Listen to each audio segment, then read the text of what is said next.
triomphe du local, avec effectivement des consommateurs qui veulent au cœur de cette économie-là, qui sont dans un système à taille humaine, avec des intérêts locaux et de l'entraide. On est en train de changer nos habitudes de consommation, tout simplement puisque la proximité donne du sens à cette quête de transparence, à cette quête de produits de qualité face à une crise sanitaire, à une crise de santé. Donc l'achat à la ferme revient sur le devant de la scène et principalement grâce au bouche à oreille. Au-delà de ça, il y a un deuxième point qui est l'activisme local. SauvetonCommerce.fr permet d'acheter des bons pour le commerce de proximité, et quand il va réouvrir, ce bon pourra être transformé en bon d'achat pour acheter des produits dans le commerce de proximité, mais en achetant en amont, j'aide aux liquidités du commerçant près de chez moi. Le local, c'est aussi la réponse stratégique à cette quête de pérennité, d'autonomie qu'on veut tous avoir en période de crise, les fermes urbaines.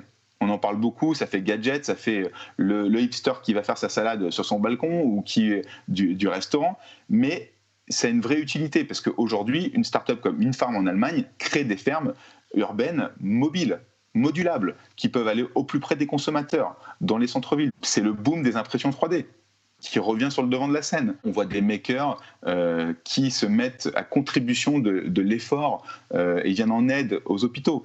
Et concrètement, on peut se poser la question, est-ce que ce n'est pas aussi la technologie pour réindustrialiser les villes ? L'autonomie, en tout cas, est plébiscitée par les consommateurs. Il y a une étude qui a été faite par les Échos et Odaxa, qui est sortie récemment, qui montre que 89% des Français, en tout cas, sont prêts à payer même plus cher pour consommer Made in France.